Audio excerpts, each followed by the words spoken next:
excellent podcast. We also welcome you to the Sikh Reference Library, Ranjit Nagara and Ardas. Today, we are with the famous criminal defense lawyer from Virtuoso criminal and DUI law firm. Today, we will get the insights on the unity, adopt unity, not uniformity, why those are important, why we need a literature, why we need to keep our traditions. First, we want to welcome Mr. Daniel Vaswani to our firm, and we are very happy that he visited. So, when you visited the Sikh Reference Library and Ranjit Nagara, how do you feel that? Well, it feels great, obviously. We're sort of embracing the differences between humans and ensuring that, of course, we understand what those differences are and why that makes us strong together versus all being the same. And candidly, even though being of similar descent to you, my history is very different. Yes. But we happen to be of different religions and use and pray at the same temples. And those differences between us also make us very strong. And so having access to the Sikh Reference Library provides me, a person with different beliefs than the average Sikh, but almost the same as well, because we pray often at the same temples. So it was very enriching to visit. Yeah, that's great to hear that. And it means the diversity, inclusion, and equality. Yes. So when we talk about the diversity, we talk about the majority, we talk about the democracy, we talk about the autocracy. So how you feel that autocracy and democracies are different, and how in democracy the communities that are minority, how they feel and how they see that any law or anything implemented on them is equal as the majority and they feel safe. Of course. So democracy is the one sort of political environment where all voices are heard, right? And they're heard through a representative majority at the end of the day, right? But we consider it all. And versus in an autocracy, it's usually true that the majority is sort of tyrannical of even the minority. And the minority's opinion and views is not often given adequate voice. Yes. And what it means is it leads to inequality, it leads to a very unhappy population. But when you have the voice of all to be heard, people are inclined to contribute. It's inclined to contribute then subsequently to diversity and to ensure that everybody is protected and everybody is valued. So yes, everybody protected at the whole, but at some point there are some laws and some rules, regulations, policies that are not implemented on the minorities, and they voted for the majorities and they have to follow them. Of course, and so that's the whole point of representative government. Although there may be a distinction in the way that you feel, if it is true that that's different from the majority, then oftentimes that majority's position will be the one that you have to adhere to.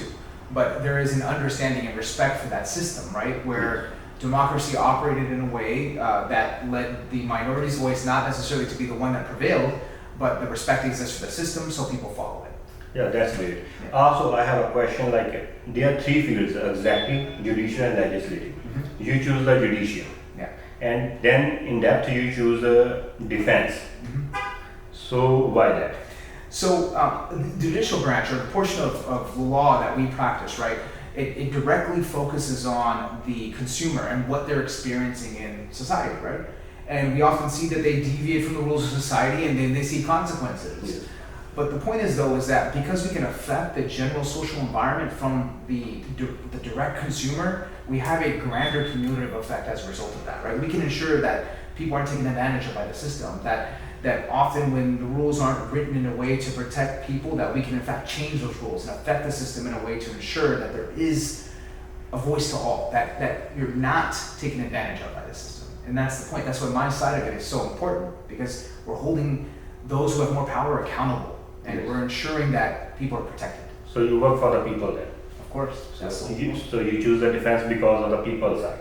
Yes. You want to put their point of view in front of the government or to the judicial system. Mm-hmm. So what is right, what is wrong. Exactly. That's great. And also, when you visit the Sikh Reference Library, there's an initiative to collect the treasure and keep the literature, history, and do more research to make a better understanding of the traditions, values for any reason, doesn't matter one. Yeah. So what do you think, how these initiatives help the community and why they are important?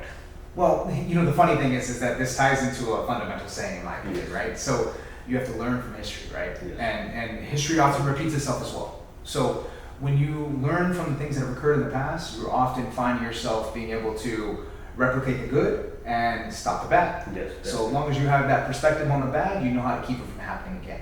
And the benefit of having access to works that were written years and years and years ago, obviously, and even centuries ago at this point, you have a perspective on the world in a much grander respect, right? Because obviously times are different than what they were 100 years ago. Yes, but true. at the same time, some of the fundamental principles of daily interactions between us remain the same. I said the same respect, the same degree of communication, the same mores and social rules that apply. And it's oddly, right, most religions share fundamental principles. Yes, definitely. And those fundamental principles are conveyed in these written works. And if we can adopt those, then we all treat each other in a more positive way, and our overall effect on the world is much more positive. Yeah, that's great. So we also talk about the Ranjit Nagara non-profit organization, in which we talk deal with the Department of Justice, state and federal too. So how important is to restore and renovate the existing buildings that were like 100 years, centuries back? How important to keep them as it is, whatever they was, and how important in today's community, and how these will be help in the future for our coming generations? Of course, so first and foremost, right, buildings were designed in a much more grand way, right, centuries ago compared to what they are now. And they were designed in a way by which to evoke some sort of feeling, right? And so we want to make sure that they continue to evoke that same level of feeling, right? And it causes dedication, it causes people to feel comfort, and then on top of that as well, right? You're right, traditions continue, cultures continue, right? And those things are important for purposes of making sure that the diversity that makes us strong, it continues. Because if we fail to acknowledge diversity in the same way that we have recently, right? We can lose some of the cultural positions, but on top of that as well, the works of those before us, those really kind of detailed things, those efforts that it took to define what it is now, that the way that we act towards each other, that could be lost too, and that would be a very dangerous thing. Yes, and we cannot prove our generation that what it was before. Exactly. And it will be only stories. Yes. It can become a fiction from non-fiction. Exactly. Right, from actual to fiction or story. So that's very important to keep them. We already talked about that, but like we also want to know more about adopted unity, not uniformity. When we say about adopted unity, I believe, or we believe at the organization, that we cannot celebrate the unity when we don't celebrate our own uniformity. Yes. If we don't celebrate our innocence, we can celebrate others. Yeah. So what do you say on that? How the unity can be more stronger, and how we can achieve that? Well, you highlighted the most important thing, right? Sort of adopting yourself, accepting yourself, and learning more about what we are built off of, right? And then accepting that of others too, the same, right? Inevitably, there's going to be differences between humans, right? But if you're capable of understanding what those differences are, accepting them and appreciating them for what they are, then that can cause us to be a very, very sophisticated society, and that's what we're going towards, hopefully. Yes, that's great, and it will be create a prosperous and create a world more better. Yes. It's very important for us to learn about the different things. Like from you today, we learned that how the law system works in the judicial system. So you work in the judicial system, you work for the people. Like you meet many different people from many different cultures, from different perspectives. How you deal with them? Like one person came, his perspective is different on the same thing. When the second came, different thing. Documentation is also more important. What the role of documentation, especially in the United States, for the non-profits and the community paperwork or community side, to keep them on track, and how we can see that like these documentation and different perspective we need to document. Of course. So the same is true, right? Works are written by all kinds of people, right? And there's different perspectives, and often they're contradictory. And by preserving those and ensuring that you preserve sort of what the differences are, you understand how to create the future as well, right? So for me, reading contradictory writings, right, is important, because then I'm more capable of understanding what my opposition would say, for example, in my specific world. And by understanding what the opposition would say, I'm better prepared, right? And I can contribute more intelligently to the conversation. I can compel people to agree. I can compel them to feel. I can compel them to be concerned about those around them. So it's important to preserve, I think, both ends, right? And at the same time, to understand how to utilize the perspectives from both sides in a positive way. Yeah, so it's called a worldview. So if we have a worldview, we have an introspection and extrospection. Then we can create a better result or better things, make more better strategies, policies, regulations.